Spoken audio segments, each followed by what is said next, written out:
Human rights violations, okay? Welcome, CCF welcomes you. First of all, I want to ask here, which countries do I have here? Give me a shout. Do I have any Americans? Yo, Americans, okay. Do I have a British? Apart from me. I think he's just on his way through. I know there's one. Italian? There's one on his way as well. South African, I think we have a South African in the room. Yes, we do. There's also Holland on the way. So we do have a lot of people coming who are from different countries, and that's what we're going to talk about. Mr. Feiglin, I know that you're on a short period of time here, so what I want to do, because I need you to see what I've been watching, and I've seen 9 months of hell in this country that has traumatized me beyond belief. Men, women, and children who are suffering in ways that they call it a Holocaust. And I think I've probably seen more than most people in this room because I've been seeing it every day. People have called me every day. And it's been just one of the most horrific things I've had to live through in 2016, to be honest, in a country that's democratic. Can I have a show of hands from anybody here who's had any dealings with the police? Oh, can I have a show of hands of anybody who has not had dealings with the police? Just one or just one.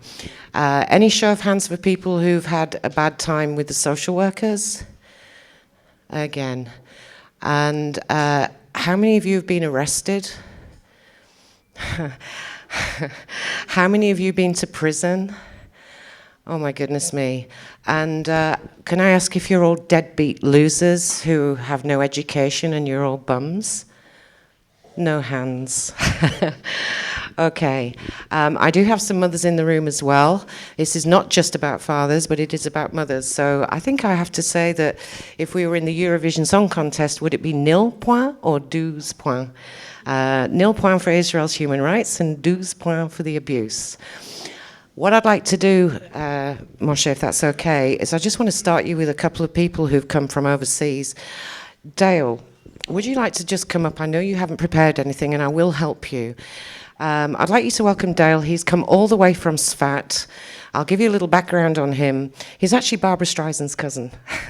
He's been trying for 6-7 years to make Aliyah. He's never quite Jewish enough for Israel. They don't always accept him, but he's been persistent, and he's finally got here.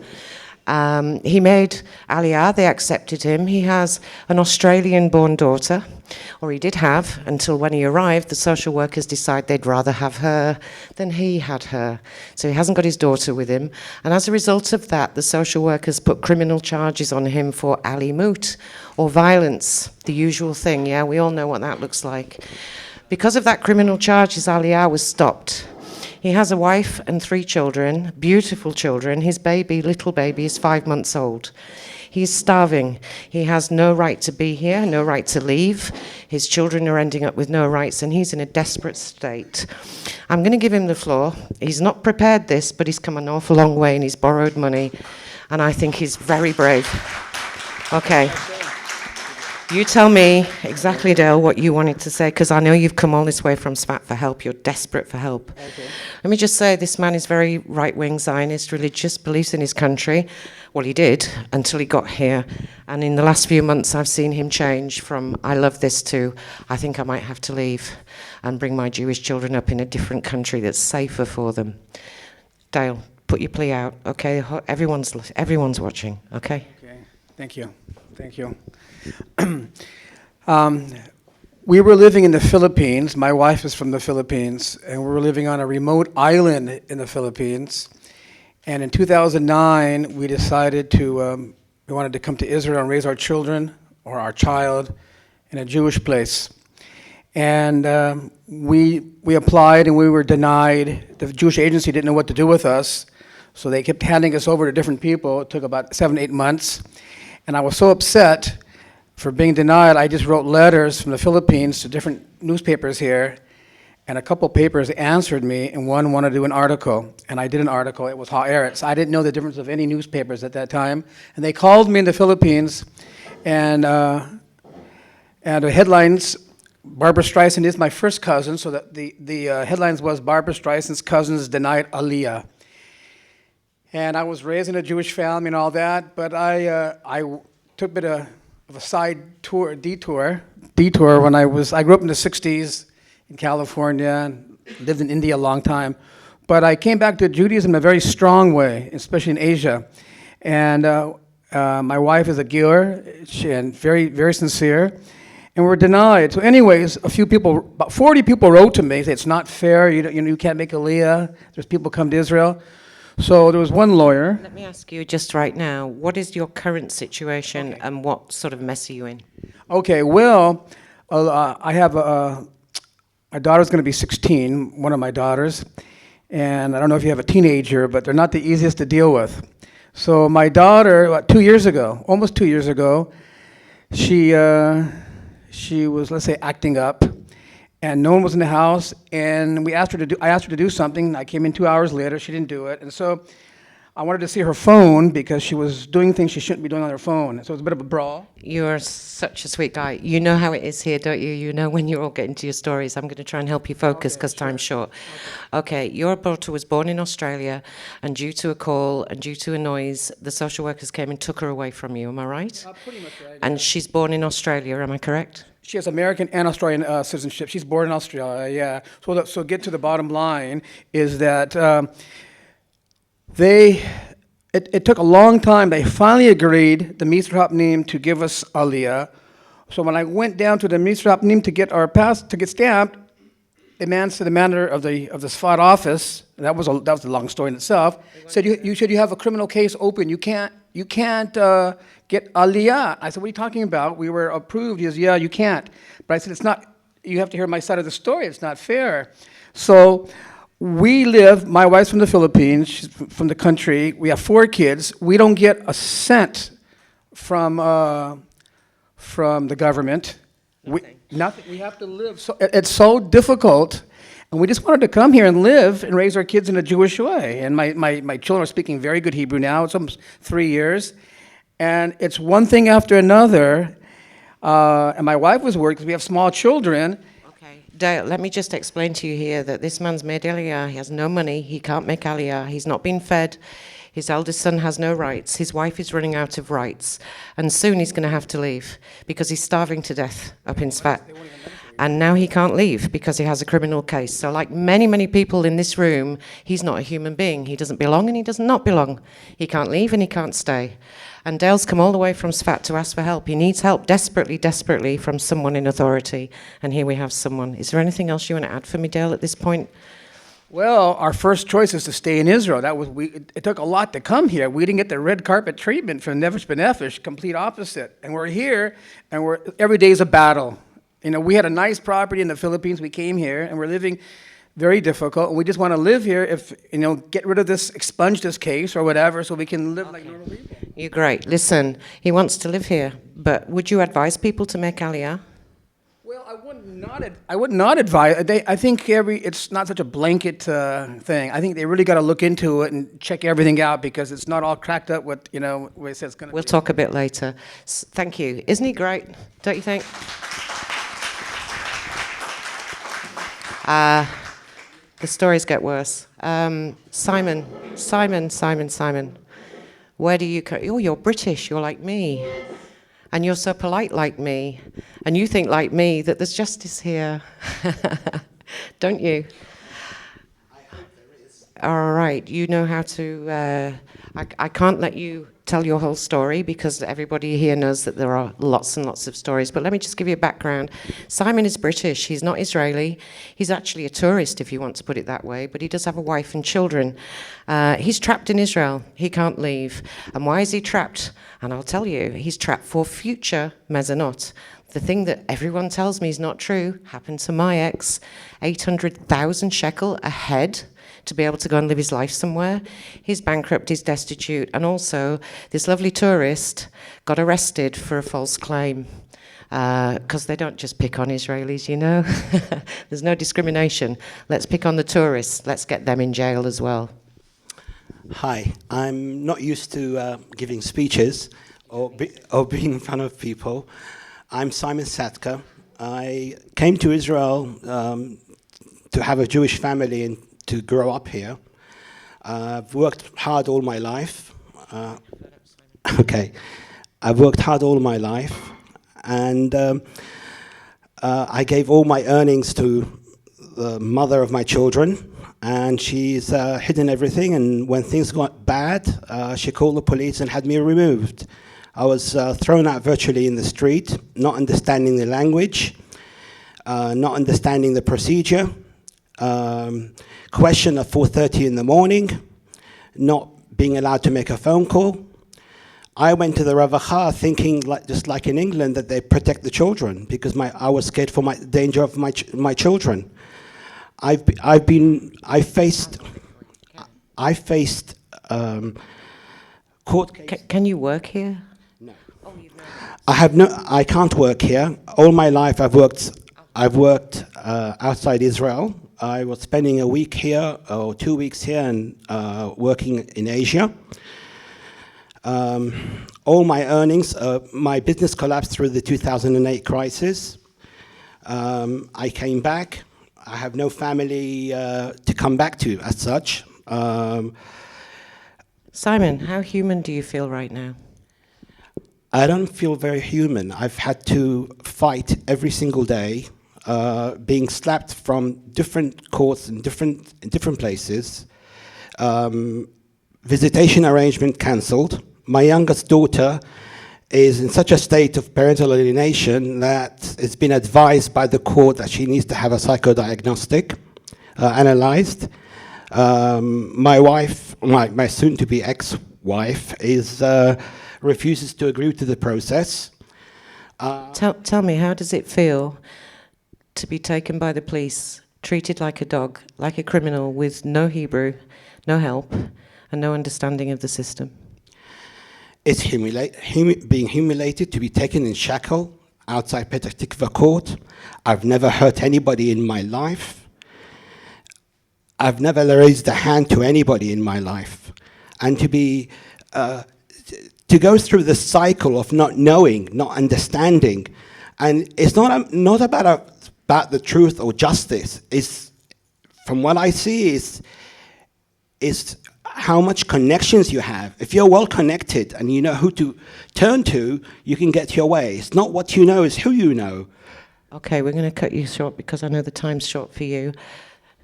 Just one more. I've been fighting for 4 years for my children. I've been fighting for justice. And I'm here, not knowing anybody, I'm not giving up on my children. Yesterday, in the Supreme Court,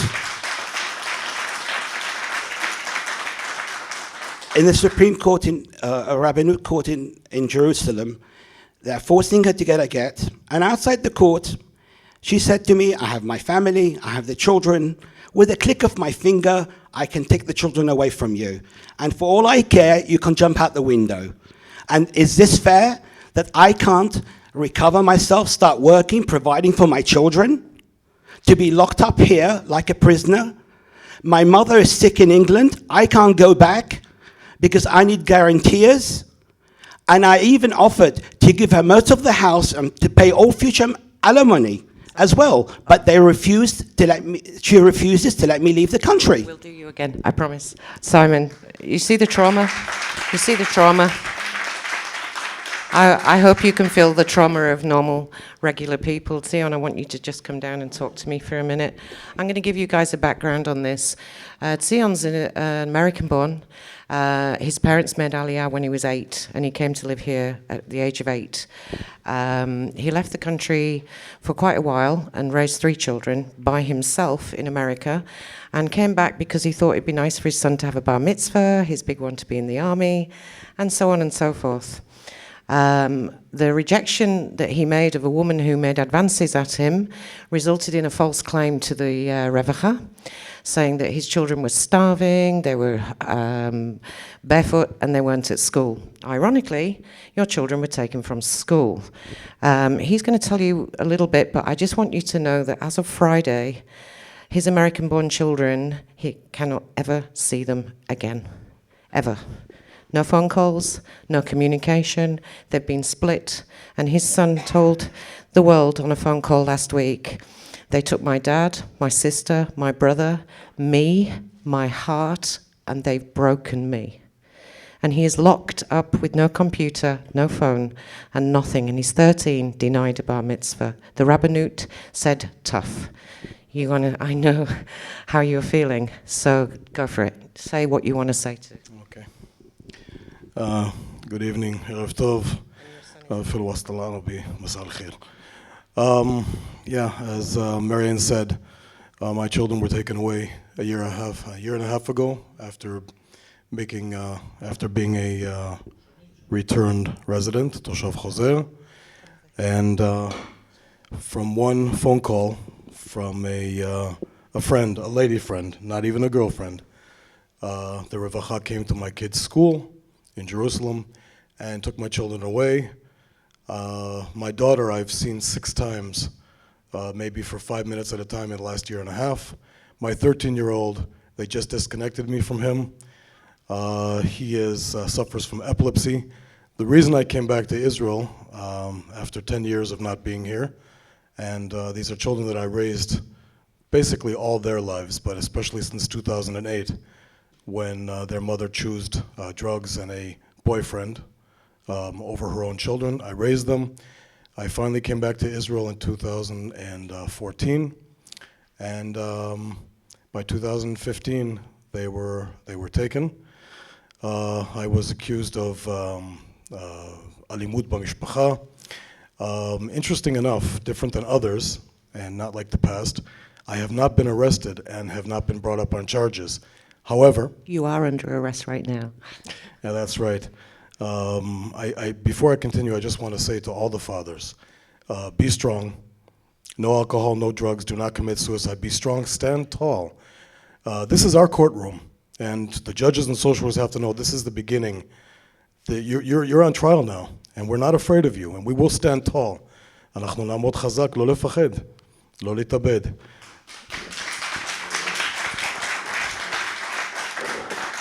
You have an urge to speak? Okay. I'll let you speak, and then I'm going to ask you a few questions as well. Okay, so I'm going to make it short because actually I have 15 minutes, so you'll excuse me. I understand we're speaking English here. Okay. I was not told about that before, but it'll be okay. Look, these horrible stories I heard through all the years I was at the Knesset. As you know, it's not my first meeting with this problem, and many of the faces here I don't see for the first time. But every time you hear these stories, it makes you angry and frustrated and shaking again. So yes, it's good. Even though I asked to speak immediately, I'm happy I refreshed my feelings with these stories we just heard. Look, I want to continue from the point you finished. What was the name of the last? Zion, I want to finish with your words. Stand tall, be strong. Don't even think of committing suicide or doing anything stupid like that, because there's hope. There's a light at the end of the tunnel. I did not come here at all to make any political campaign over here. And believe me, from the guys here in this room, I'm not gonna win the election, okay? So I mean to what I say when I'm talking about a light at the end of the tunnel in this movement, Zehut, that I'm representing. And why I deeply believe that. There is a movement. You have to understand that the problem you're facing is much, much bigger, wider than you think. You see, it's not about you guys. You've been hit by the edge of the tail of a very big, I would say, monster. Okay? And this monster do not aim just to the avot grushim, Can I speak with you at the same time, Moshe? we know that it's not just the Gerushim. We know the corruption. We know the female lobbies, the feminist lobbies. We know that poverty is absolutely astronomical. The black market's astronomical. And the whole country is going to fall on this, because if there's no family in Israel, there's no country. And if you break the fathers, the mothers, and the children, what's left? That's what I'd like to know. I think people here want to know what is left if you've taken their children, taken their dignity, and taken their freedom. Especially Kufyitzia, the only country in the world that actually stops people from leaving. Okay, I think we believe the same thing, so let me just continue. And what is this monster? What is this monster is about, all about? It's about destroying identity, the whole world actually, of society. There's a war, a long war, very serious war, against any basic construction of society. And the most basic construction of society is the family. And if you want to destroy the family, you destroy the fathers. And it's always the same forces. Those who fight against any kind of identity, either it's a national identity, territorial identity, sexual identity, of course, family identity, any kind of identities that builds the structure of the society, those forces that are doing their best to destroy this structure become so strong since the end of World War II, and definitely in the last 3 decades, and you find yourself suddenly standing in front of a monster that in a very unique way made its way to the court system, to the political system, of course to the media, to every serious intersection that counts. And why is Zehut is such a good, fresh message, fresh air, a light at the end of the tunnel? Because Zehut see the whole picture. You see, we are not fighting for you guys. We are fighting against the monster, against the whole monster, and you're gonna have the benefit of it. We're fighting against the court systems, yes, not from today. It's not about another Knesset member that promise you that he's gonna change something in one of the laws. And of course, at the end of the day, if the law gets there, it's already meaningless, because it's not a part of a whole strategy that can fix the situation. It's about fighting the whole monster. We're talking. No. Let me just. I'll explain, but I have to finish. It's about the whole monster. You see, when we're fighting against the justice system, it's not because of you. It's because the justice system started to be representing that monster. When we're fighting. I don't care if you're left or right, guys, but when you're fighting for Amona, we're fighting against the same monster. Okay? When we're fighting for any kind of Jewish identity, not religious identity, but any kind of national identity, when we're fighting, it's the same monster. It's Zehut. It's identity, the national identity, the individual identity, the sexual identity, the family identity. And the ways to fight against the family are very unique. You see, the family has a good name. Family sounds too good. Family values. It sounds too good to fight against family. So what do? We say everything is a family. When we say everything is a family, then nothing is a family. So this is a fight from one corner. And where do you find yourself? Against the other side. Because what is the foundation of the family? What is the peer of the family? It's, of course, the man of the house. Why is through all cultures in the world, the name of the family goes after the fathers, not after the mothers? Why? Because the mother is the house, but the family is the father. Okay, when you destroy the foundation, the concept of a father, when the man in a house become a danger, just from being a man is already an enemy, okay? By that, you destroy the family. It's not against you, it's against the family. You're asking, what is the monster? The monster are all these forces that fighting against identity. And guess what? There's a movement today in Israel, a party today in Israel, that its basic name is Zehut, identity.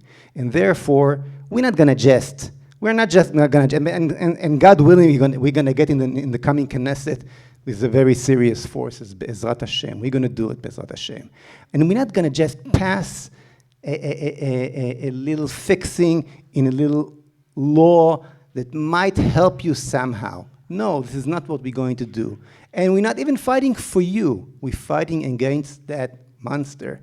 We're going to do everything. We're going to pass, of course, fix some of these laws, but we're going to fix the justice system. We're going to fix the whole attitude to the concept of family.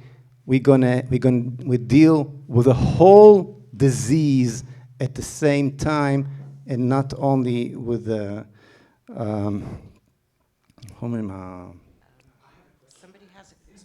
symptoms. Thank you. Yes, please. What happens in the meantime? You're destroying a whole generation of people. Look, meantime, things are getting a little bit better. And why? Let me tell you, not that I think the things are better, but there is, we start seeing some good signs, okay? And I'll tell you what I mean. Did you see the Brexit in England? Did you see Donald Trump in America? What are these? Yes. Those are signs that the whole Western society are sick and tired of losing its identity. We're talking about the same things. And it's going to get here too. You're asking me what's going to be with you tomorrow morning? I'll be honest with you. I cannot help you tomorrow morning. I have to be honest. I'm not even in the Knesset right now. I'm talking more about the children who are being affected, who are being damaged. Believe me, I know what you're talking about. The new generation, the next generation, the effect on the children and our society. It's not about just the fathers, it's also about the children. That's the main thing, is the children. It's even more than just the children. It's the whole society. It's the whole ability of our society, of the Israeli society, to exist. Okay, this is what we're talking about. What I just wanted you to know, and I'll let you ask your question immediately. What I just wanted you to know, that somewhere along the way, there's a very serious force that understand the problem fundamentally, okay, and going to deal with that, whether you'll join it or not, because we understand in our women and children, in our women and men, in our party, we're not going to do it because you organized yourself as a political force and I want to get your votes. No, because it's our platform. It's our ideology, because it's our fight against those forces who destroy the basic construction of our society. I just want to think that most people here can name the forces, which would probably be radical feminism, feminist lobbies from America, Vitzo, Namat, etc., who make a business out of, or Shalom, who make a business out of child trafficking. Why is this different? I'll tell you why I think these people think it's different. First of all, Israel is one of the only countries funded by the world. It's funded for the right to exist. But I didn't know people only had the right to exist. I thought they should have a right to life. I also find that when we try to get help outside, all these people become self-hating Jews. They're not fathers, they're not mothers, they're not children, they're self-hating Jews. They're betraying Israel, and they're trained here to keep quiet. So there's no chance for people, whatever party they have, because the court system loves women, they're allowed to lie by law, the children are taken over and over. They are women. Social workers are also women. Hey, they don't get questioned. This country is in a disaster zone right now. And I'm trying to be polite because everyone here wants to say Shoah, Holocaust, and a disaster. Every occupation of our children, directly we should have. So basically, I hear what you say, but the monster in Israel is different from the monster everywhere because you've trapped over 1 million people in here. They can't get out. It's the only country in the world you can't leave. Hotel California, what do you say the fact that you're holding all these men and women ransom and they can't even earn a penny by going outside? I don't understand. To this day, do you have anything you want to say about that? Look, those who follows the Zehut party knows that the concept of freedom is the basic concept of our movement, of our party. This kind of nonsense will not continue once we'll have the power to change them. I can only promise you that. And those who followed me knows that I'm standing for my for my promises, and I mean what I say. When we'll have the power, we'll fight it and we'll change it. Sorry, I have one person, last two wants. I have one more. Okay, I have one person who does want. I know your time is very limited. Would you like to ask a question? One question. Please be polite. Please be polite. This has been. No, it's actually not a question. It's a story that happened to me today. My name is Moti Leibel. I'm an activist, okay? No, guys, please. Today, I got a phone call from a guy that made Aliyah last year with his wife and 4 kids, okay? And his kids have some problems adjusting to the culture and schools and everything. So somebody told them, listen, go to the social services, the welfare, and they're gonna help you, you know, with even with some money, help you with the apartment, whatever you need. So they went to the welfare, and since that moment, their life became hell. They're actually pursuing them. They tried to lock up the kids, okay? So he didn't have any choice after a court that they have. Listen, they made Aliyah from France, okay? And Orthodox guys, real Orthodox, okay?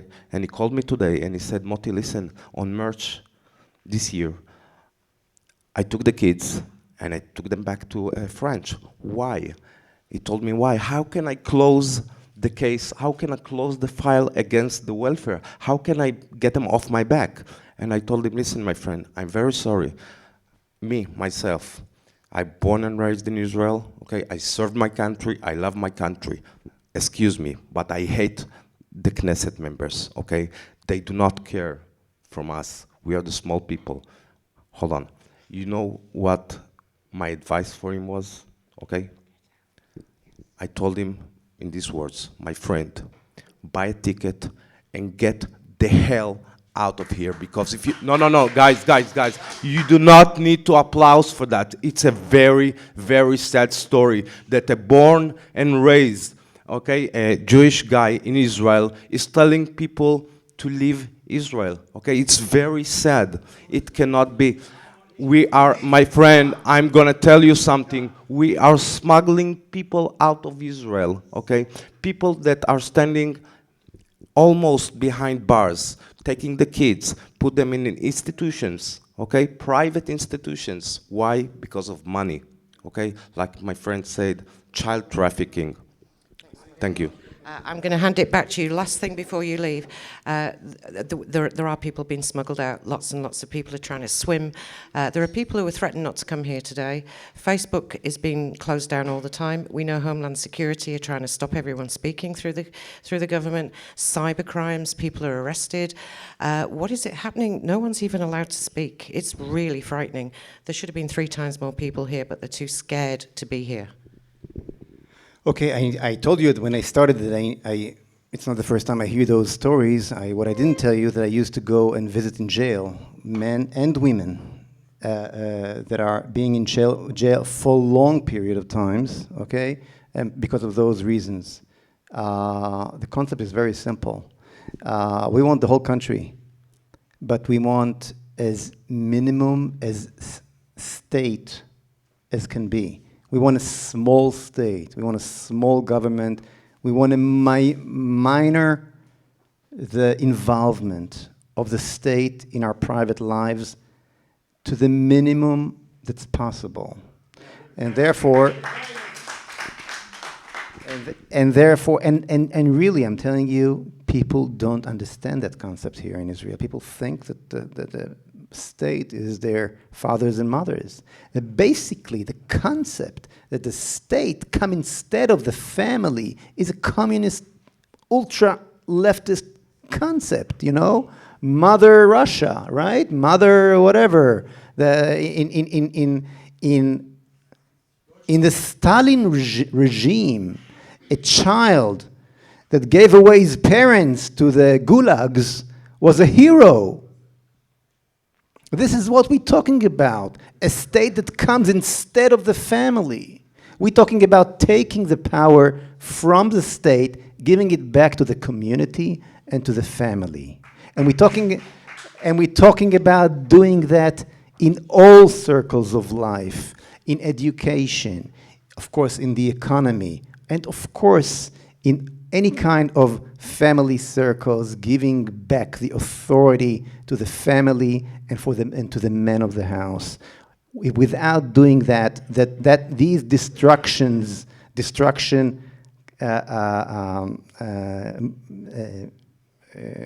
movements will continue destroyed our society, and we're not giving up on that. We're not giving up on that. We're not giving up on Israel. We're not giving up on our wonderful country, and definitely not leaving it.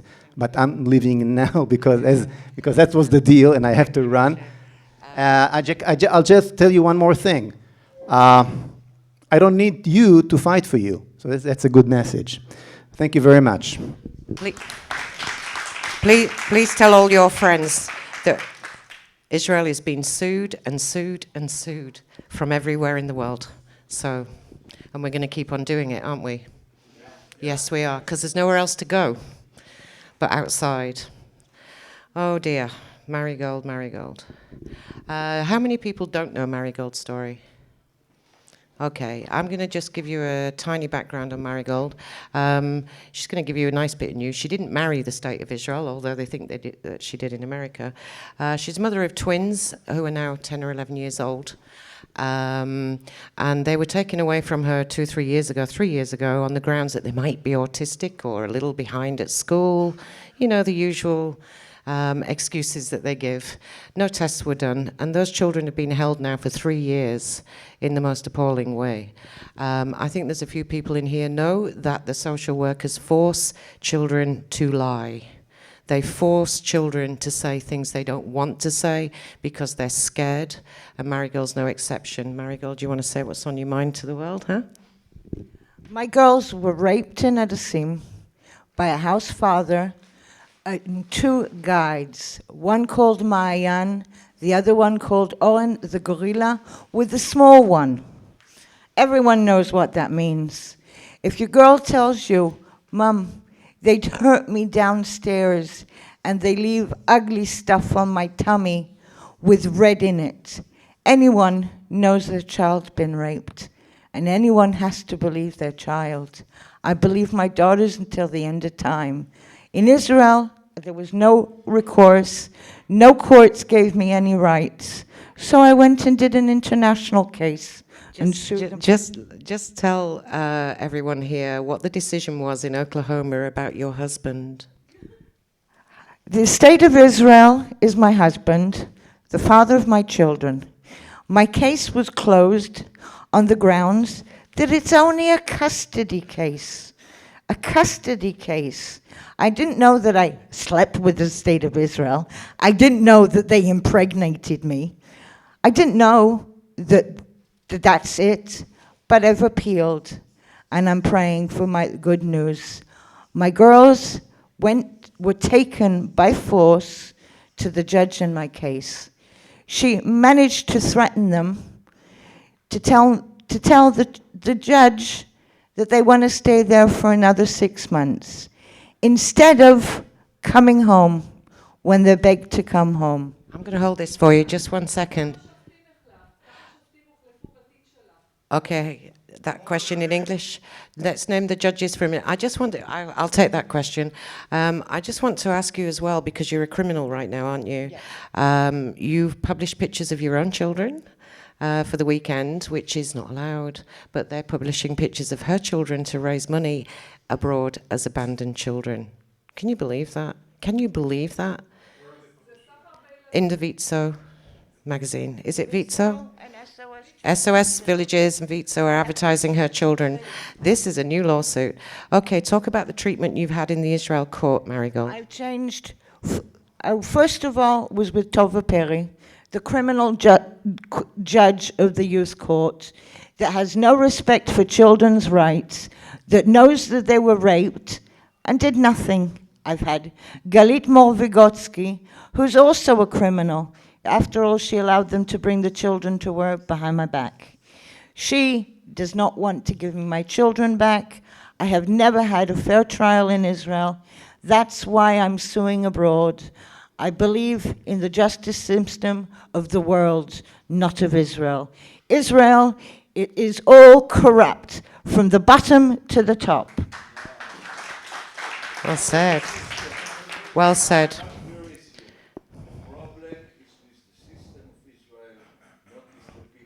The system is full of people. Full of people. The state of Israel is corrupt because the system is corrupt, and it's full of corrupt people making money from the system, in the system against the ordinary people. If we want to separate it, bring it on. But right now we have to sue the system, okay? And everybody in it that is committing the crimes against your children. That's why I sued them for trafficking in human beings. The state of Israel legally, state-sanctioned trafficking in children. Israel is a trafficker. Sad but true, Marigold. Okay. I'm taking testimonies of people first who are having some problems. I have an international room here, and I think I have... Is Holland in the room? Do we have Holland in the room? Come on, you. Come on, Tim. Now, I don't know if many people know Tim, because he's kept himself quite quiet. And he's an amazing person. He's just too polite. You see, the Dutch are a bit like the British. We always think that if we tell the truth and we just do what we should, and we're polite and we say please and thank you, then we get what we want.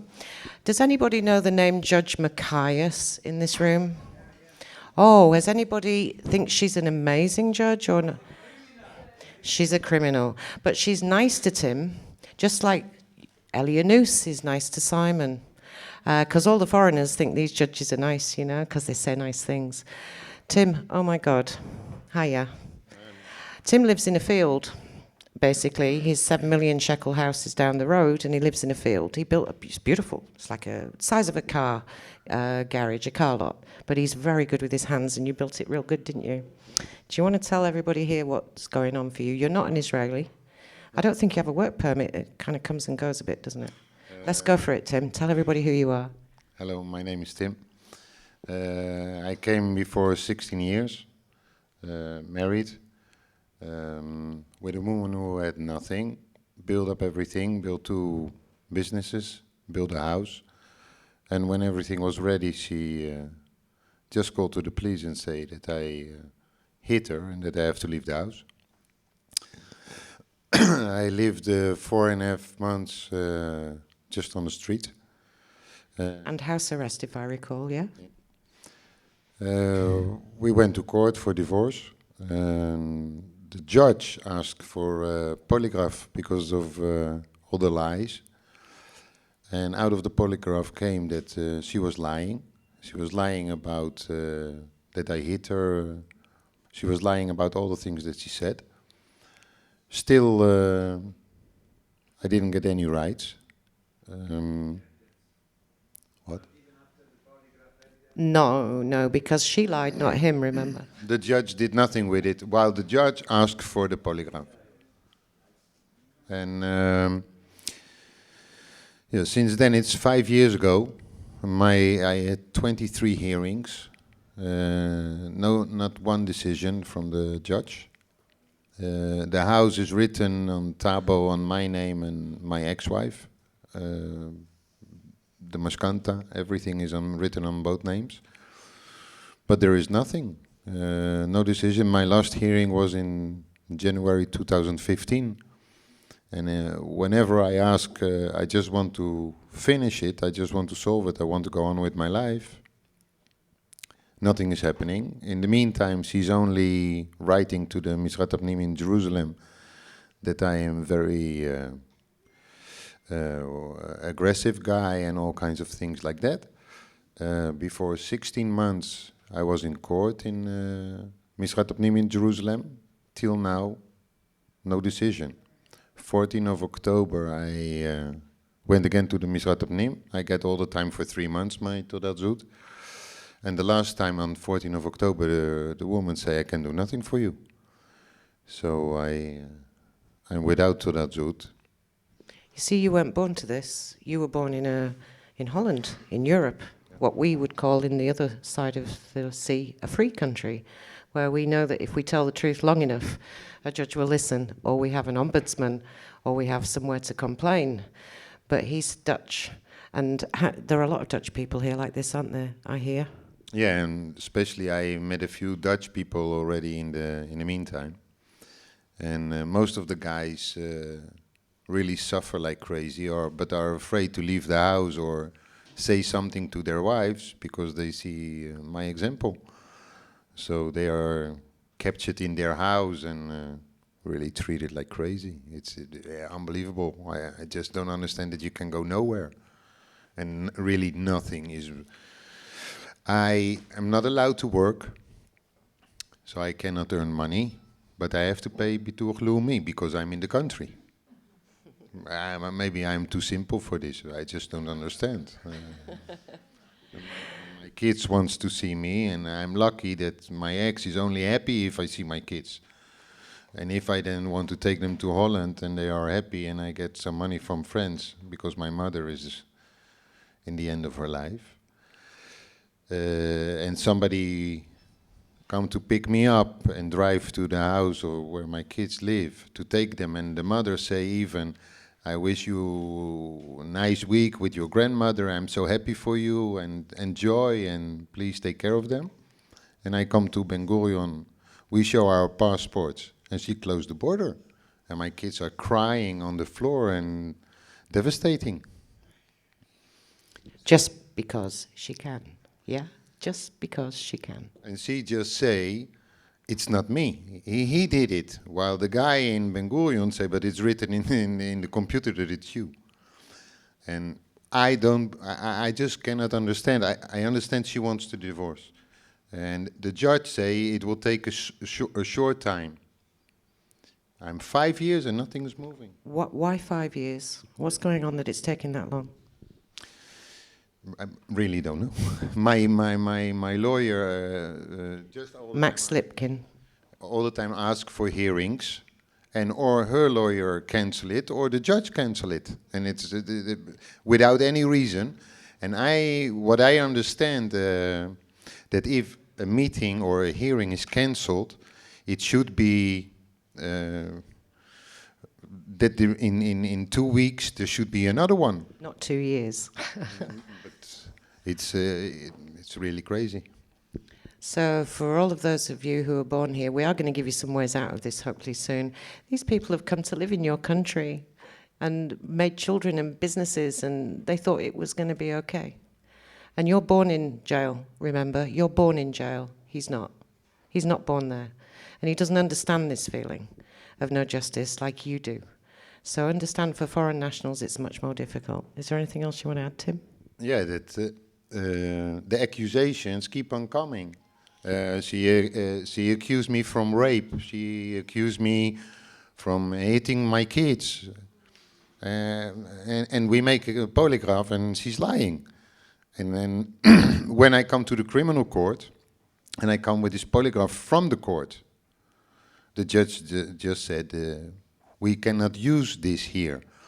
So she say, did you do it? Did you did it? I said, no, of course I didn't do it because I have the proof here by court. She asked my ex-wife, did he did it? She say, yes. So she say, one say yes, one say no, what it is. Then my ex say, listen, I have two witnesses. Suddenly two people stand up, two women. I don't know them. And they say, yeah, we were there. So I told to the judge, I thought that you just said that it's not allowed to lie in court. Can you take a polygraph now from them? She said, no, we don't do polygraphs. It's three people who say yes, one who say no. Wow, it just doesn't work like that in our countries. Can you imagine what this is like to sit here 5 years with a 7 million shekel house? I think she sold your business as well, didn't she? Your half of the business for a shekel or two? Yeah, his half of the business she sold for a shekel. Was it a shekel or a bit more? No, I built 2 Ganei Eladim with my own hands. I did the driving, I did the chugim, everything. He gave us 120,000 shekel netto every month. I told her in the beginning, give me 1 year 10,000 shekel and I will build myself. And she said, no, you will live like a dog on the street. And now she claims, and the house and everything, and she wants 300,000 shekel as well. Plus I have the proof that in the last 10 years, before I left the house, she took around 7 million shekel black money she put aside with her family. Black money from the work, from the gun. And I have all the proof, and it's in the court, and the court just do nothing with it. And I have telephone calls that things that she says to me, everything. I send it, and I have to pay all the time for this. I'm so proud of you standing up here. I know that's really hard for him because he's ever so shy. And you found me, and I said, don't go to a social worker. And we've managed to keep your child with you and your partner for now because you didn't go to a social worker. So nice one for CCF. CCF are doing the work. Brother Moses, do you want to talk for a minute, Moses? You never get your voice heard. I know it took you 2 years to leave the house. And I hear you cooking. I know you've been accused of a lot of things over these years. This is Marigold's brother. You know, the whole family get hurt when there's a child taken, you know. And somebody reminded me earlier today, where are you? That everyone in this room is a child. Everyone in this room has a parent. And they're also not knowing what to do for you. Just like you don't know what to do for yours. And your parents could be dying in another country or dying here from the stress. And your children too. So what's happening to your parents? This is shocking. Right. What do you want to say, Moses? Can you manage? I'll hold the mic. Crying for the world to help the people of the country, because it's a really, really bad situation. With our situation, with the girls, with the twins. And with another 10,000 children. And don't forget, children, there's parents to them. So it's at least 20,000 people or 30,000 people that are getting into a very bad situation every year. And tell the UN something when they see this film. What do you want to say? Short sentence. Help. That's short. I think everyone feels the same, yeah? David, we need to talk about what people can do. Because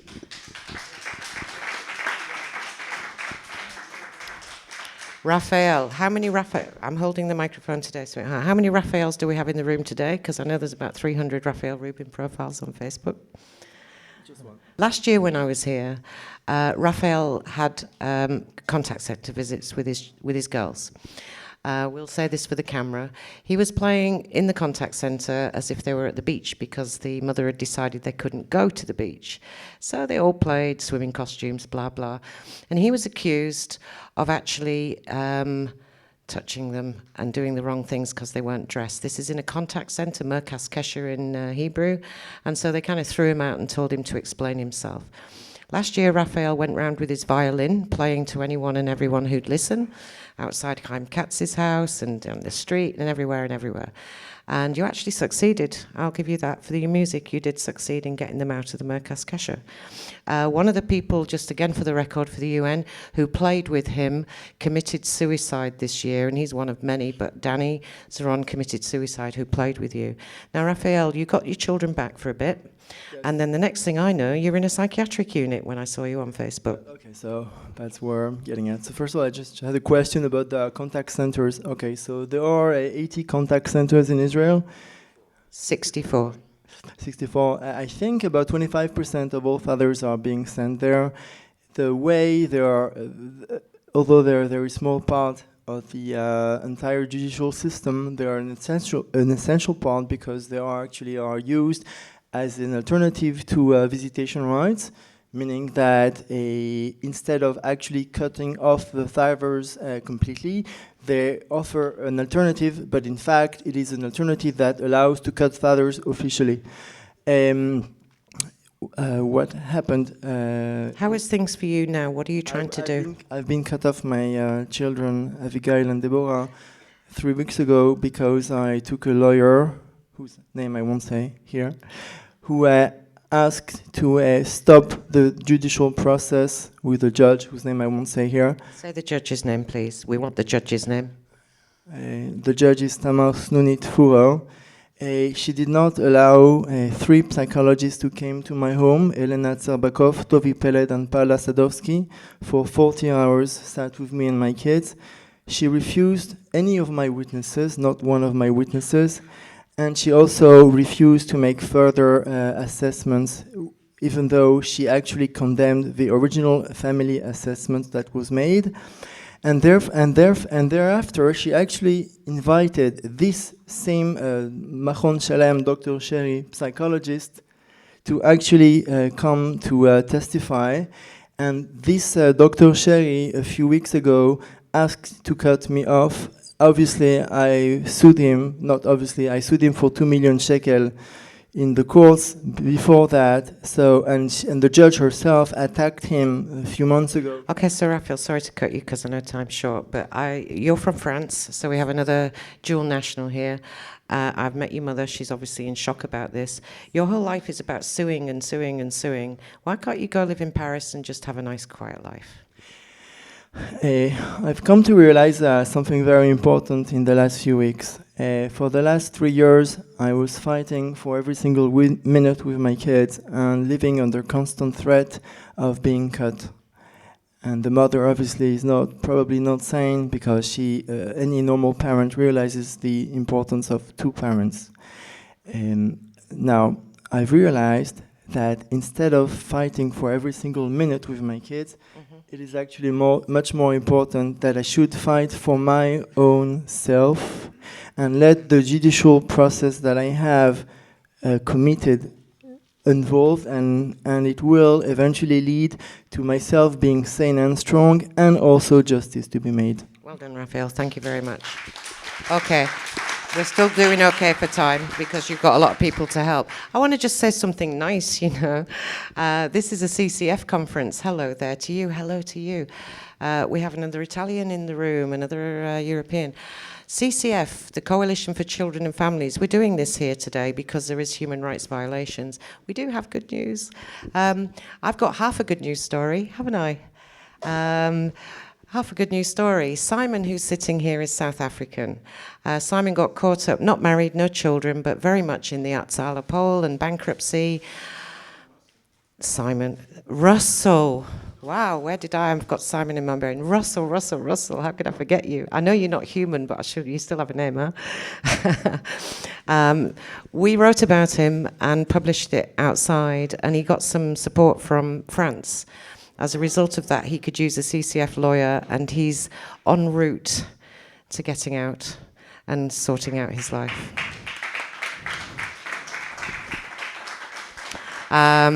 There are a few people not in this country, which came from a little bit of help of CCF, but I probably can't talk about those too much. But yes, there are some people helped. And there are some other people that have been rescued and saved along the way, which we can't publish often, but we do help. Wow. Hello. Hello, you came all this way. You Italian person with your daughter. Is a Napoli. Is it from a Napoli? Ah.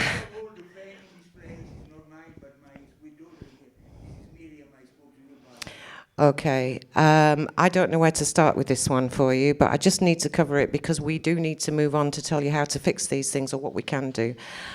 Hello. I came to you in Jerusalem and I videoed him. He's standing on the street praying and asking for money for his daughter. Not only have you been, come here for a second, you dear person, you dear, dear man, who has absolutely nothing to his name, and he's out there, and I'll use the word begging, for his daughter. Not content that the system bankrupted you, ruined you. There's no words for what they've done. Let's say that all the seven things at one. First of all, Shalom Erev Tov. My mic. Oh, you go to your mic.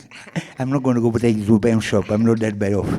Anyway, I'm Eliyahu Gal-Or from Moshav Modi'in, one of the founders.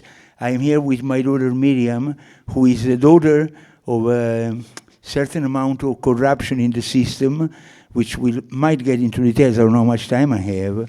Not long. You'll get a bit of time later, but I just want you to basically say as an Italian, let me just cover something. He has a pension. You have a pension in Italy. Sorry? You have a pension in Italy. Yeah. Why don't you go and get it? Well, one of the things that happened to me, independent from what happened to my daughter, is that I was hit by Bituach Leumi with a debt of 300,000 shekels over the 16,000 shekels that was taken, not by me, but my ex-wife, without my ever being told for years. And I had a business in Italy, which went naturally to pause. We're talking about March 2010. I came to do Seder Pesach with my children, and I was stuck here, and everything. I mean, I love being here, 39 years. I have never been sorry for a minute, but I do also need to make a living, and here I don't. So you have a Yikuv Yitzia, a Tzav Yikuv, you can't leave. I can't leave, and I can't drive a car, and I've been offered many good jobs which require a company car that they give me, and I can't take those either. Right now, my debt has skyrocketed to 2 million, and among other things, there are some laws passing on in the Knesset, but they keep on passing laws like that. So far as I know, like 20, 30 years that they keep on shooting the crap, excuse the language, and nothing ever happens. The same thing I could say about legalization of cannabis. I have a broken neck, I'm in constant pain, and I can hardly sleep, but I have been put through a gauntlet for over a year without ever getting a prescription. We can't do cannabis in this particular conference. Listen, stay with me. We're not talking about that. I just thought I threw it out as an example of the system. I could tell you a lot more. There is a man here named Meir Green. I don't know if he came. I met him on Facebook. He's also very desperate because his wife has blocked him completely. Okay, I'm going to talk to you in a while. It's very hard for people to get the stories out without a letter, The reason he's here is because he's a dad. Actually, he's the dad of somebody who's in trouble. Aaron, did you want to say one thing before we move on or not? You're American. How many Americans did I say I have in this room right now? Are you aware, let me tell the UN camera, that there's a government warning on the American travel page, warning Americans not to come here because they may be held voluntarily for long periods of time due to any domestic disputes they have. So what are you all doing here? You got the warning. I never got a warning from my page, and they still let me out.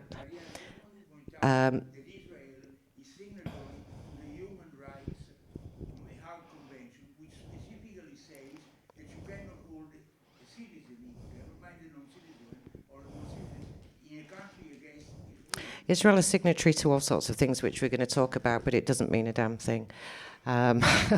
David, Guy. Come down. Okay, do you want to know what to do about it? Would you like to do something about this? Great. You have no remedies in Israel. So just accept that you have no remedies. You can fight for years like Raphael, and you're going to end up at the end with nothing.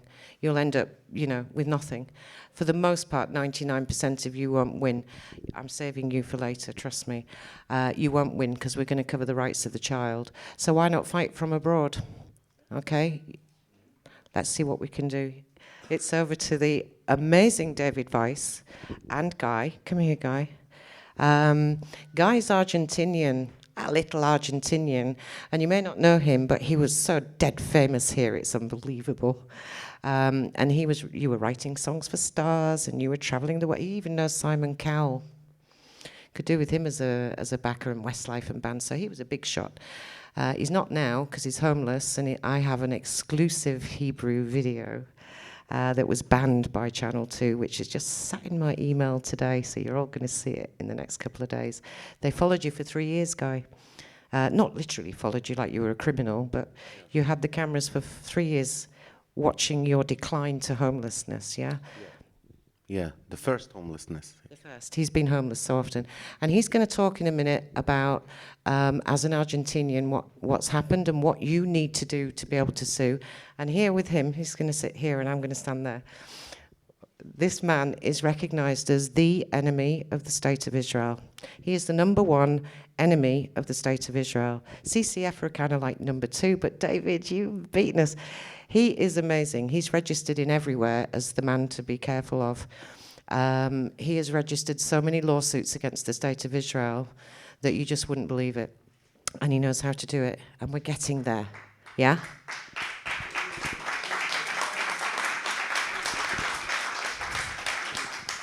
Now, he's ever so good, and he's going to tell you how to do it. Not like how to win, because we haven't quite got to those places yet, but he's going to tell you how to do it. And we're going to annoy the State of Israel.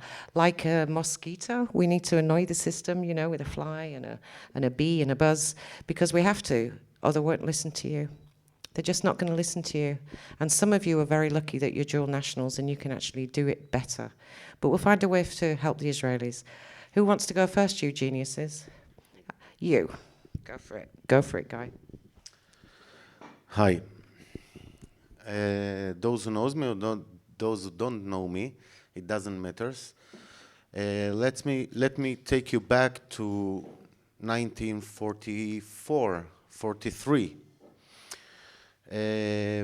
People were talking about something that happens to a community that they are Jewish, and they are trying to take their life and their rights to live. Well, they were Jewish here in Israel trying to make some politic things, but the answer didn't come from Israel. And our cases will not come, the solution, from Israel also. We're going to need all the world as we needed them back in 1945.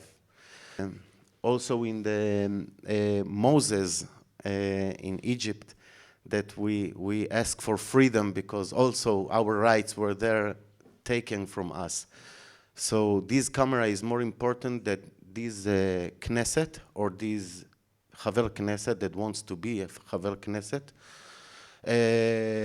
I'm here because I'm a Jewish. I'm not going to leave Israel even if I know how to swim. I'm not going to live here. And this I'm going to tell this camera and every camera that you're going to put in front of my face. I'm going to fight until I get my rights back as a kid, not just as a father. I'm a kid that asking for help. And if I save this kid, I'm going to save my kid. And then I'm going to be a good father. Now, as an Argentinian, I realized that Israel will not help me. So I told my story to an attorney in Argentina, and he said, look, it's too big for me. I cannot take it. But let me take it to the government. He took it to the government, and then they say, okay, this is not your case anymore. This is an Argentinian case. It's Argentina against Israel. So I'm just testifying in the case. Did everybody understand that, or shall I explain it again, yeah?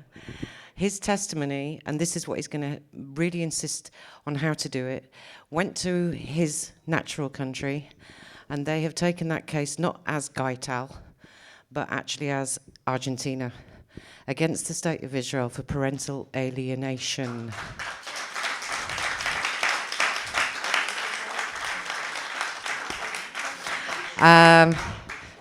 Now, this is going to The Hague, to The Hague, The Hague, however you want to say it. Right, now here it is. This, Israel have until we know the end of February, January to respond. They have another 3 months. 3 more months. They have 3 more months to respond. And then, because it's a democratic world out there somewhere, it's going to be televised from The Hague. So you'll actually see it. You'll actually see the case. Now, in South America, many countries find... The funny thing is that I have to fly there to give my testimony in face-to-face. Now, Israel will say that she cannot let me go out because... So this is gonna be, it doesn't matter what they answer in the Ktav Hagana, okay, Israel will write. This is the example, living example, what happens when you take a freedom of someone that didn't do nothing else, just being a father. Just a dad. Now, in South America, I know that Chile, I think Mexico, other countries are starting to say that parental alienation is a crime. The Hague have been trying to make this a crime, and it is becoming a crime. I know that there's a country that I'm shortly going to, and I'm told that the ministry there are favorable to suing Israel for the people here. And I'm not sure yet whether it can be done, but I'm going to find out, and by God, if I find out that there's one country out there that will take all your files and all your testimonies, then we'll sue everybody's case for parental alienation. I hope that sounds good. But you need to do stuff. You need to do something for this. Listen, you're homeless. You're homeless. Yeah. How many times again? 3 times. 3 times homeless. You refuse mezonot and you refuse the Merkas Kesher. Is that the reason why you were made homeless? I don't refuse to pay mezonot. I refuse to pay for my kids. I want to raise them, not to pay for them. This is the reason. And now, I told them, I don't care about the money. I care only about my kids. So if you stay Jewish, okay, and you stay a father... Keep on focus for me here, Guy, yes, please. Yes, I'm trying. If you fight for your kids and you fight for your rights of being a father, okay. And it can happen. It can. I got to keep you focused, Mela. Yes, okay, what do people need to do to be able to give me and CCF and others a case to take abroad for parental alienation? What is the difference between a story and a timeline? Just give 2 examples. First of all, you have to control your case. All the documents, the recordings, all the dates have to be in A, B, C, 1, 2, 3. All the chronologic you need, because other eyes, they need to see what you've been through. So when you have it in order, then it's very easy to see what really happens. And the translation, I send all the ordinary files, and they are in Hebrew. So what Argentina made, they took a notarion and translating with a stamp of Argentina. Tell me something. Who's your judge been in Israel, and can you name your judge here? My judge? Yeah. Well, me, I don't care. No, but you have a judge in Israel. Yes. Tell me the name. Well, her name is Dr. Varda Ben Shachar. Oh, okay. And what do you feel about your judge? That she's not a doctor. She's not a Varda and she's not Ben Shachar. And she's maybe not such a good judge. Okay, listen, if you need help on how to make a timeline, he is your man. He really does know how to do it. And you've got to talk about parental...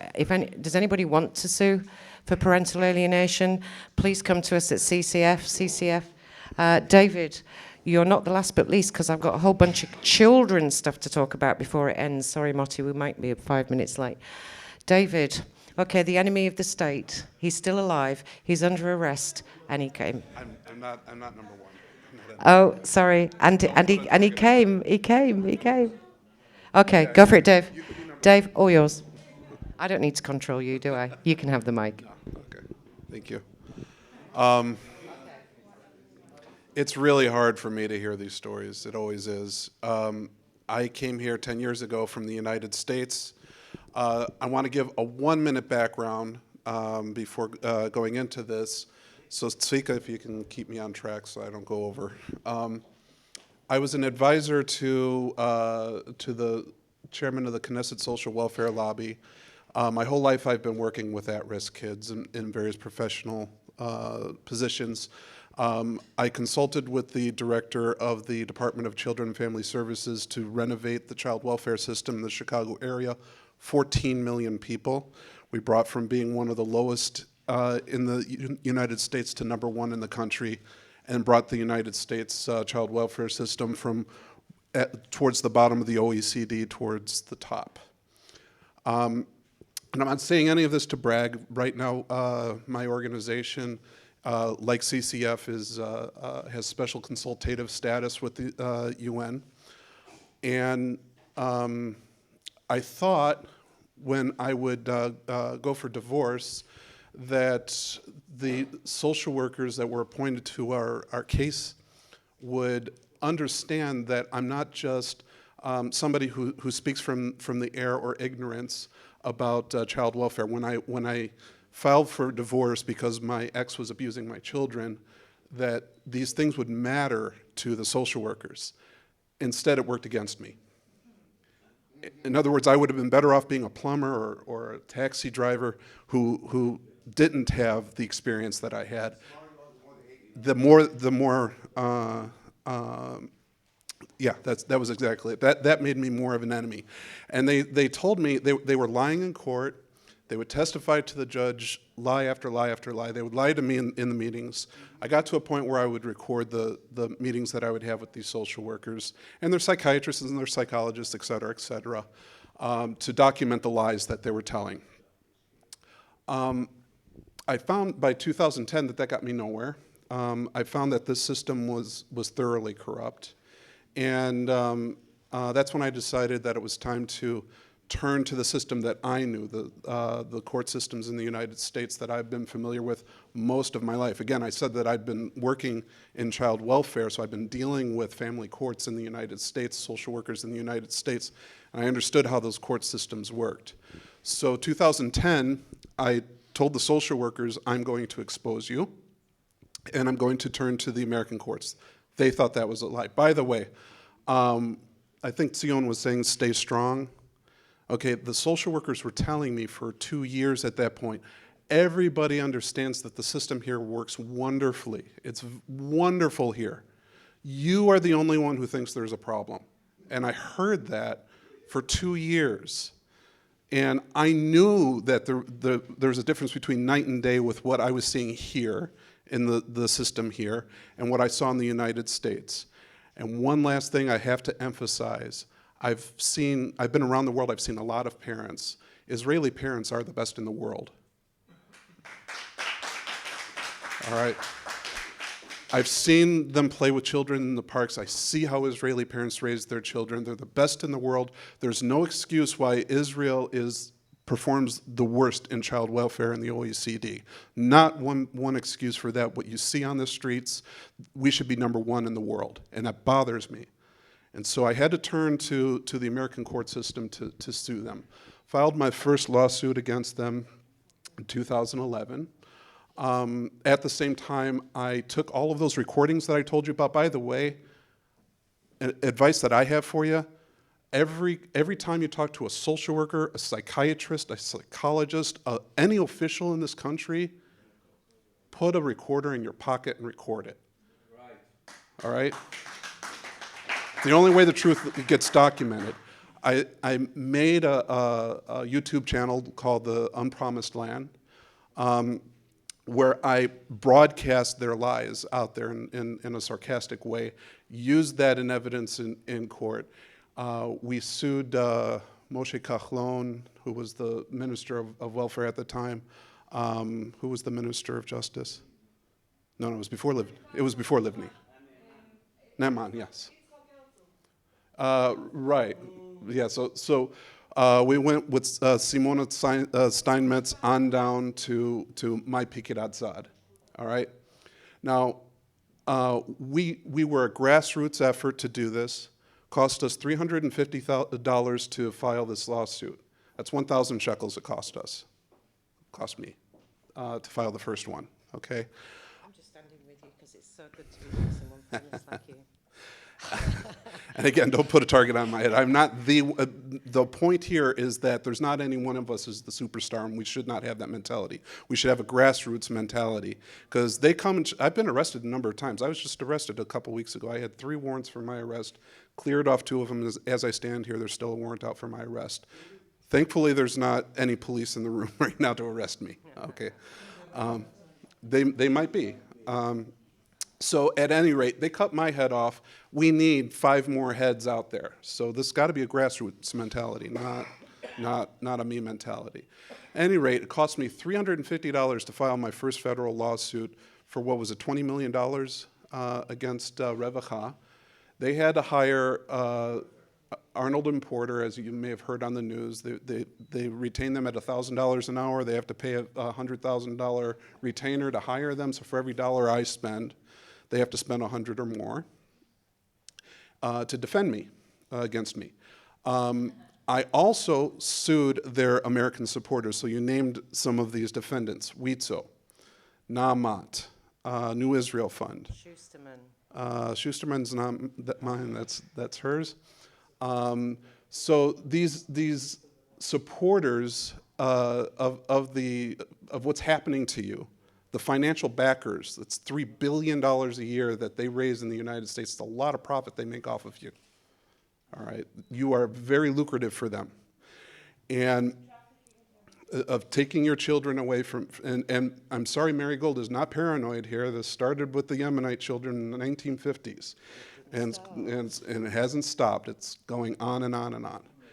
And so we hit them in the pocketbooks with these. Now, one of the organizations I sued lost 25%. It was $25 million in donations to them. Do you think some heads might have rolled in that organization? Okay. A lot of heads rolled in Revacha. They appointed Yossi Stillman to replace whoever was there before. We put pressure on them with just the first lawsuit that we lost, and we lost it. All right, the first 3 lawsuits I filed, we lost. But that was my learning curve. I've started to win these lawsuits. All right, one example is I sued a Siwa Mishpati lawyer. Okay. I won, and I turned to Siwa Mishpati and said, I'm sorry, I'm destitute. I can't collect this debt. Could you appoint a lawyer for me to collect this debt against this Siwa Mishpati lawyer? I did it as a sort of being sarcastic. No. They gave me one. All right? So, yeah. David, can I just focus the time? Can you just tell people about your Atzal Paul and what the result is of those nice Rashems? So here's the thing: is I'm doing this piece by piece. Believe you me, I know, just like you know, Pikidat Sad is evil, and they are enemy number 1. I understand that. I get it. We're doing this strategically, a little bit at a time. Right now, a group of us, headed by Dotan Nunman here,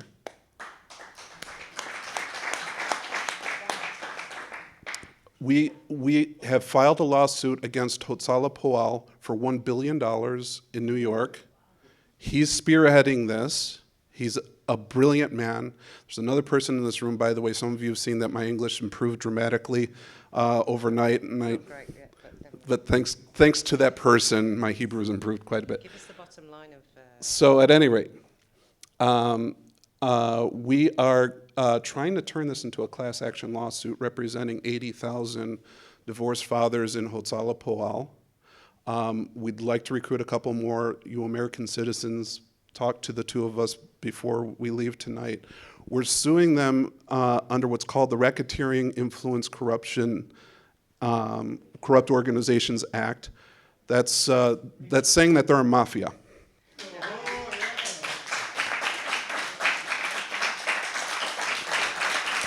Somebody come? And you thought it was your words. Tell us what happened to the judges and the 5 people. Just So we're saying that the Ministry of Welfare and Ministry of Justice, it's a big mafia, and they run an extortion tactic against us. Now, those who want to join us in that, what's that? That would fall under the Ministry of Justice. I want to say from experience, winning some of these lawsuits and losing some of these lawsuits, I would encourage each person in this room use the U.S. legal system to get justice. They can't stand it. Daphne Hacker has written a couple of articles against me on this already, so we know it gets under their skin. There's 2 systems in the United States, and I'll be happy to help consult with people. There's local courts and there's federal courts. I'm having a much better success rate in the local courts. And I would suggest that if you're going to do a federal lawsuit, that we do them as groups, and you do it in a more organized manner, not just throwing something out there, because you can actually harm the other people, and it's important. I'm going to be rude. I have to grab it. Hang on a sec. You know how we said you have to just annoy the system a little bit. Oh, please, David, tell me how you and Michael and Doron and a couple of others annoyed your judges, will use the word, in the Hotzala poll, please, because I should have been a witness last week. Can you just tell us the result of your lawsuits so far? Actually, this is an excellent point of what I'm talking about here. Each one of us sued our reshemot. You know what a reshemot is, I'm sure how many people have been in Hotzala Poal here? Okay, so I don't have to tell you what a reshemot is. A judge. All right. A pseudo-judge, not a real judge. So yes, each of us actually some of us filed requests to have our registrars, the reshemot, removed from each of our cases because it's a conflict of interest. We're suing them personally in New York for $1 billion. How can they objectively continue to handle our files? Okay. Dotan. Wait, One Simon, second. Simon, sorry. Dotan. What's that? Oh, it's okay because we can do amended complaints, and so if the next one comes in, we can sue them too if they're at all unfair to us.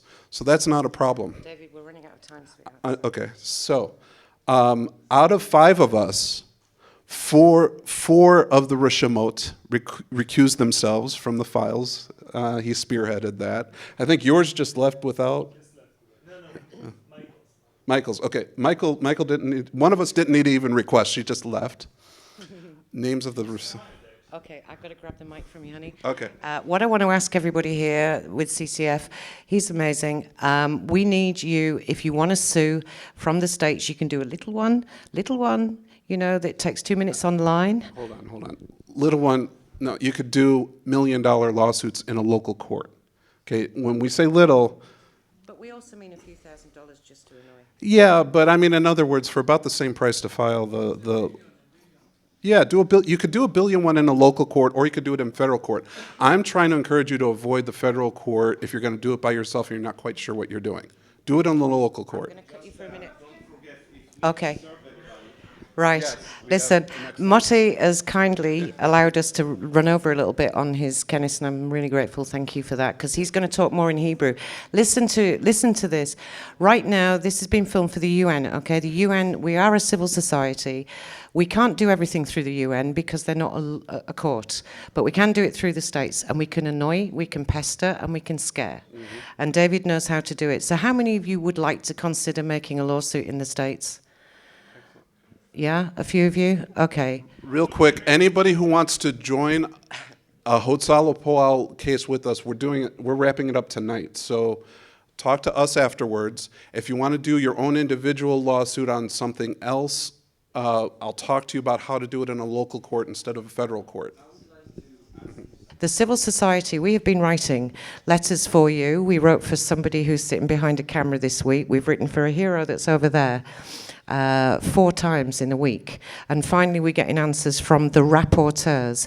Now, we've had videos made as well for your torture, and we're sending constantly letters, videos, and evidence to the UN to invite them in. I want them back. We did get them in 5 years ago, okay? In 2011, when Mr. Zer started, Mr. Zvi Zer, who is my hero, started CCF, it was the very first time we went abroad. And it shocked the UN so much that they came in and asked questions, and then they rounded everyone up and arrested them. But they came in, and we're trying to get them back, and I will bring them back. If it's the last thing I do, they will come back and they will see you. Now, I'm sorry, you've got to wait. We've got to move on because I've got the timekeeper looking at me in a funny way. The right of the child. Let's just talk about the child. The UN Ccf-Israel. Every child has a right to be raised by his blood relations. Every parent has a right to raise his child. That is the right of the child. If a child is going to be adopted, it takes 12 months, according to the UN Ccf, and with full permission of both parents, if there are. All the rights of the child have been broken in Israel, all of them. Why? Because there's no ombudsman. There's no one here for the children. You can only go to Shapira, who is the children's ombudsman. Yosef Shapira is protecting your children. Whoa, isn't that great? Are you brave? Do you feel brave? Are you brave? Not you, you're big. Are you, little boy, brave? Come with me. The right of the child in Israel is not held. You can't take pictures of your children unless you're living with them and it's their birthday. You can't do anything with children if the social workers tell you that you can't. However, אני לא מבינה המילה. The mother is standing here, and if this was his bar mitzvah, and we were making a video, sorry, I'm going to stop you. If this was a bar mitzvah, and he was standing here, and everybody was at his party, he would be able to say thank you to everybody for my bar mitzvah. That is okay, yeah? Now, his mother's standing here, and he has the right, as a child of the age of 13, passing his bar mitzvah, to speak. It is his right, and no one is going to stop this child from speaking because it is right. It is the law that says he can. There's no law that says he can't, and not in my world. 13-year-olds can say whatever they like.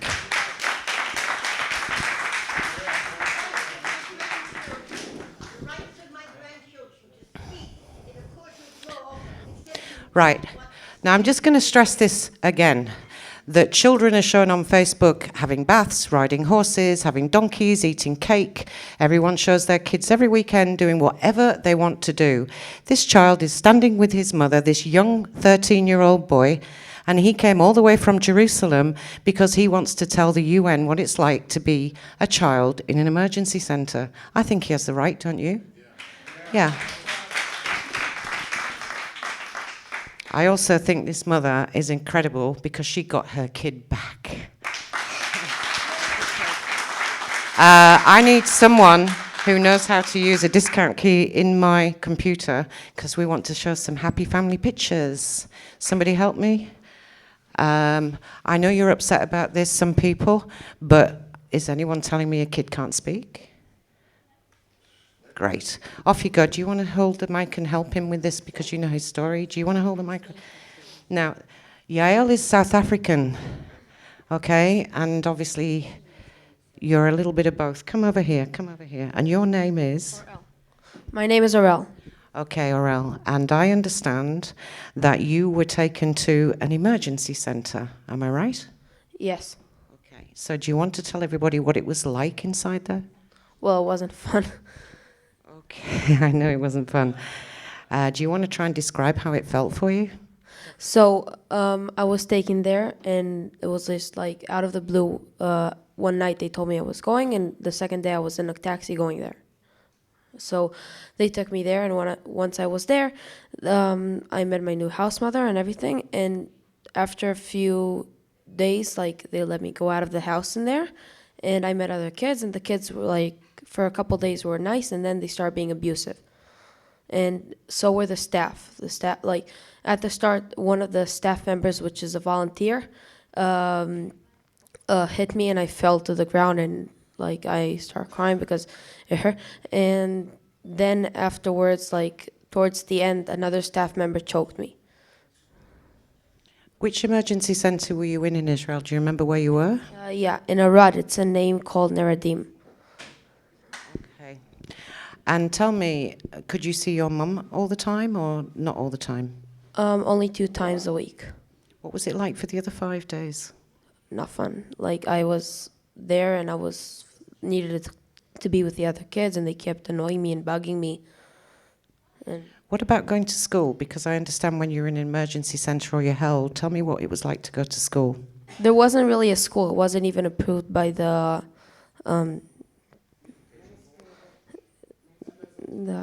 education. You're doing great. Don't worry. You're doing great. He's doing great. It wasn't even approved by them. They were just trying to get it. But I was taught by an 18-year-old who basically just taught me math, and that's it. Were you given It was in the place. It was in the place, so I didn't even get to leave. Really?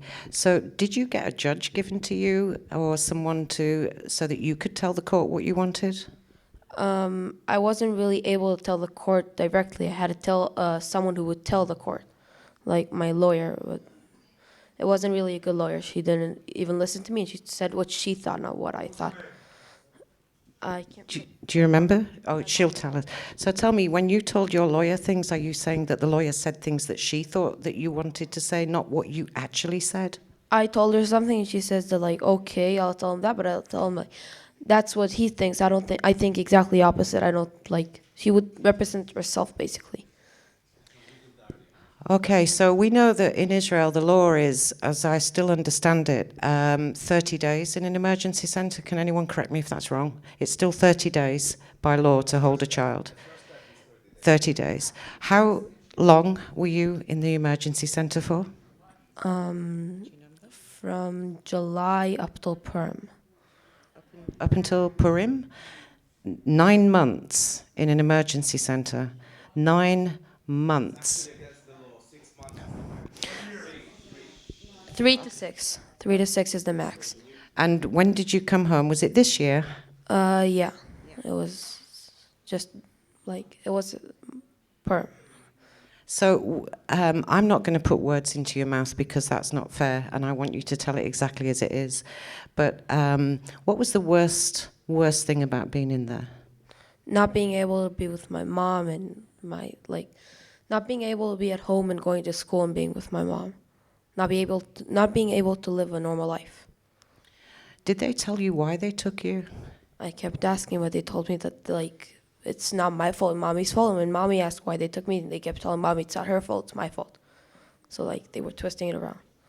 So you never really knew why you were taken. You were just taken one day, and that was that. So you've come out now, and I'm so happy he's free, aren't you?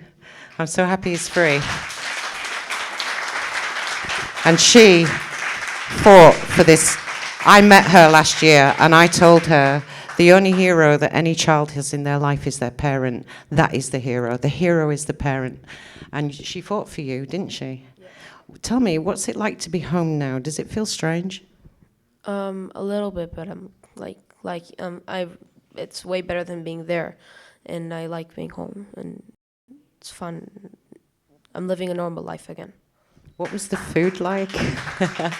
They didn't give you anything extra over the food, did they? No, but it was like actual cooking. The food was okay, just nothing. Like they didn't give us any extra, but food. No medication, no pills. No.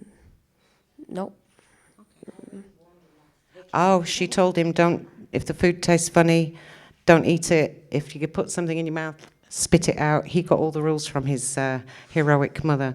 You are amazing. And it's because of you and because of children like you that we are going to fight for the rights of the children of Israel. You are such a hero. I'm so proud of you. Isn't he great? Thank you. Do you want to sit down? Yael, do you want to say anything? Work now, 1 second. Okay. You can go sit down, This sweetheart. is It's a good boy. Wow, what a kid, huh? Oh, that's what happened. Just talking. Okay, so, as you heard from, my name is Yael. I'm an Israeli citizen. I grew up in South Africa, but lost my South African citizenship by leaving the country. It's okay. I've lived in Israel most of my life. I finished high school here, got married here, and I have 4 children. I'm a mother of 27 years. Orel is my baby, the last one that lives at home. When he was put into the emergency... I've been given a 5-minute warning, so I want you to concentrate for me. Just tell people here, how did you get him back? I basically went to war with the Revacha. I fought with the Revacha. I kept getting into trouble with the police because Orel was brave enough to leave where he was being abused and was able to make his way home. And when the whole police force were looking for him for 12 hours and they found him asleep in my bed after that, I found him full of mud, and I hadn't called them yet to let them know we found him. I got arrested for kidnapping. The police broke into the house. I'll hold the mic. Okay, they broke into the house. They demanded I give them the child. I said, but he just fell asleep. He's been in the rain and in the mud for 12 hours. I didn't call you because I gave him a hot bath and some hot choco, and I just snuggled him till he went to bed. And I fell asleep because we were out. Got to keep you focused. Okay, so then what was the question again? I want to know the final thing that got him out of the emergency centre, please. The final thing was firing my lawyer from Siua Mishpati and representing myself. The lawyer from Siua Mishpati refused to give documentation, tapes of proof of what a good mother I am. I had a teacher that was witness to 3 years of educating my son who has said that I was the best mother in his class. They had no reason to take my child. We were in financial difficulties, and they went in and lied about the reasons they took him. I had all the proof to show them because I'm very organized. I run a nationwide organization. I love her, but we are so running out of time. If anyone wants to know what she did, and we will, I have videoed her, we do have a story, but just, hey, she got her kid back here. Okay, we're wrapping up because time's moving on, and yeah, it was late night. There's 2 more really important people to speak. Hello. You're so nervous, aren't you? The rights of the child. We're still talking about human rights violations here. Yaniv is going to close the show for us and talk about the appalling, well, just, God, how many human rights violations can you cover in 5 minutes, Yaniv? And you're going to talk about the no exit, yeah?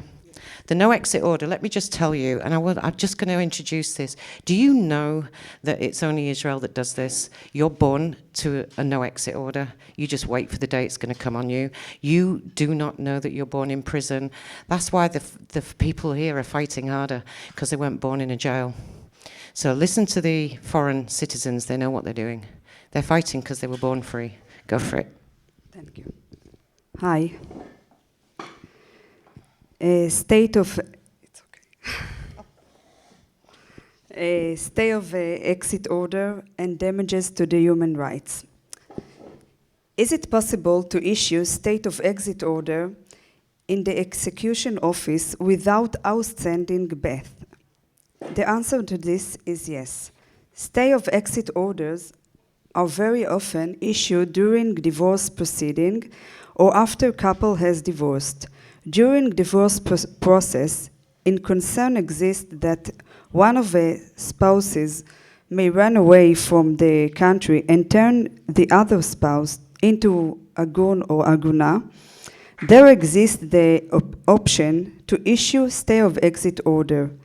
Even more so when spouses are already divorced and the purpose is to prevent one spouse from leaving the country due to concerns that alimonies or child support payment will not be paid, or to prevent the exit of the children from the country when it is feared they will not return.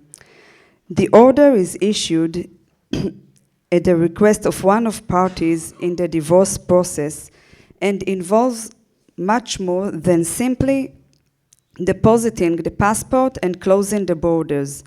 It involves a definite restriction of a person's right to move freely. Take, for example, a parent that does not permanently live in Israel and wants his child to come visit him.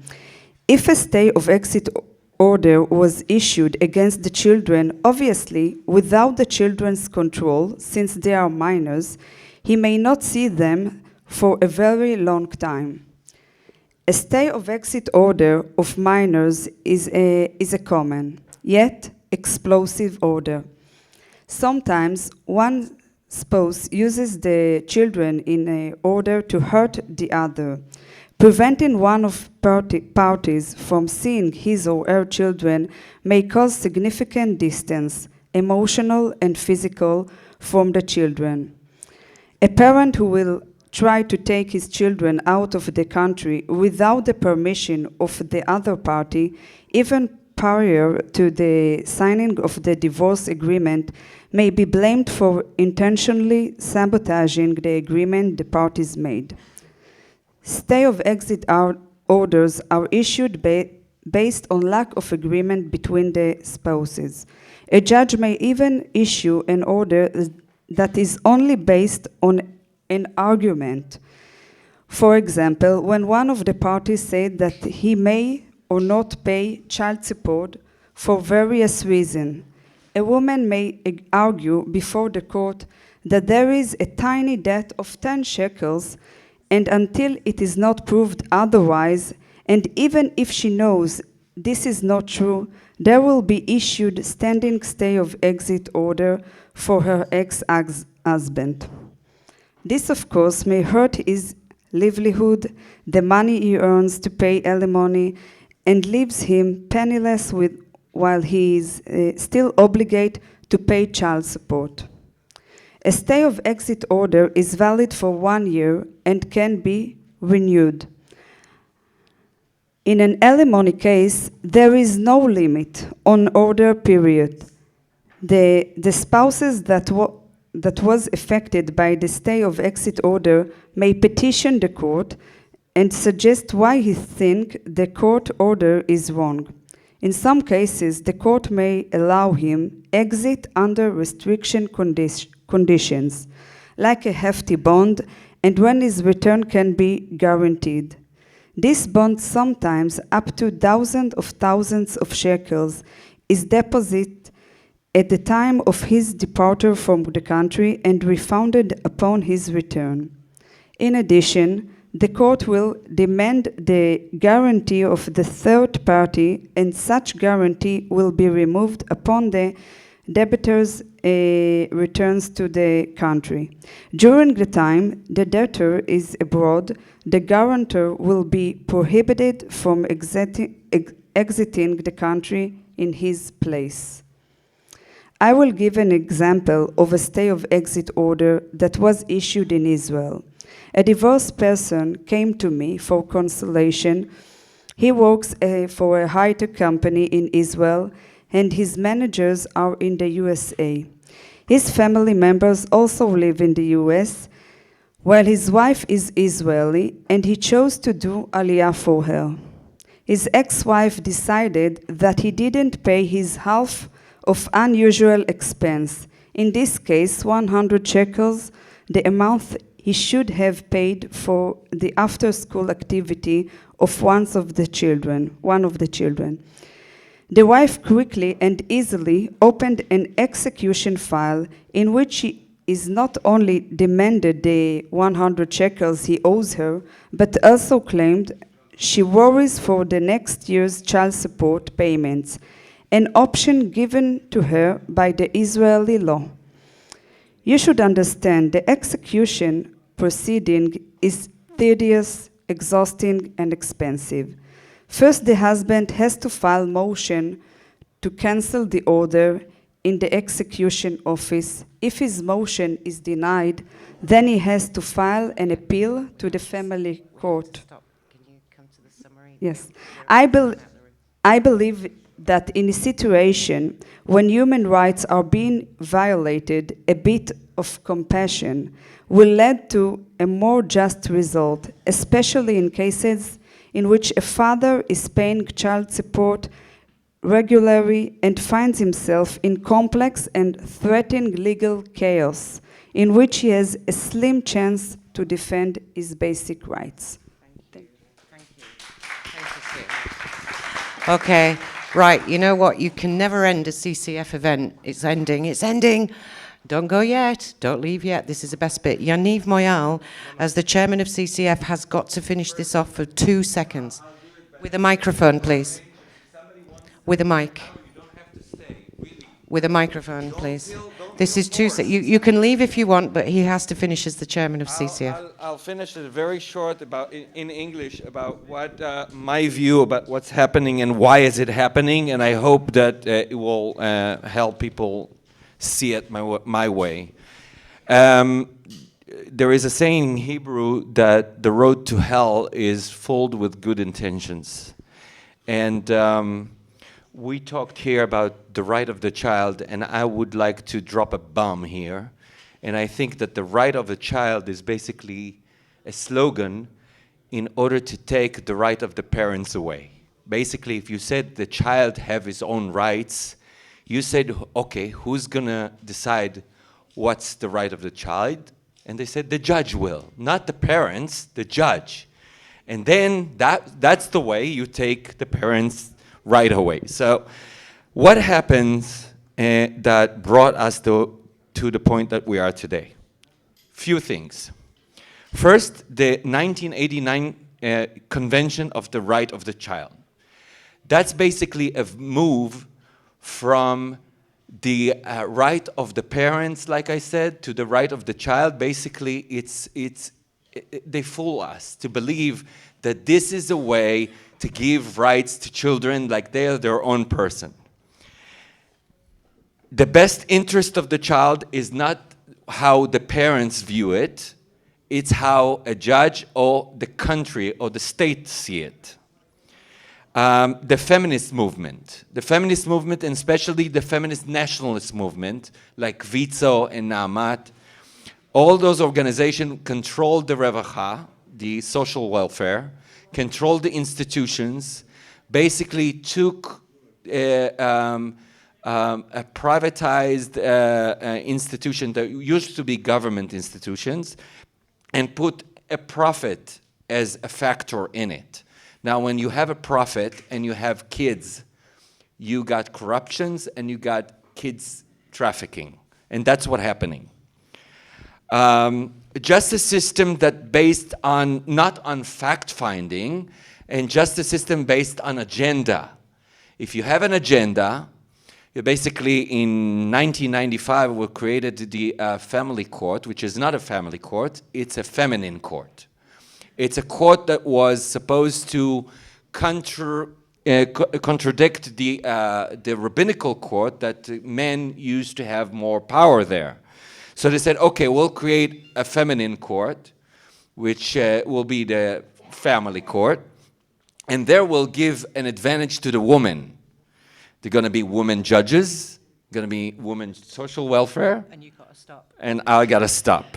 It's basically when you put all this together, you get what we get today, a human rights violation in a massive scale. That's basically it. Listen, hey, thank you. Thank you for coming. I'm so appreciative. Thank you for having me in Israel. I'm leaving next week. I'll take you all with me. I'll do my best for you. Thank you so much.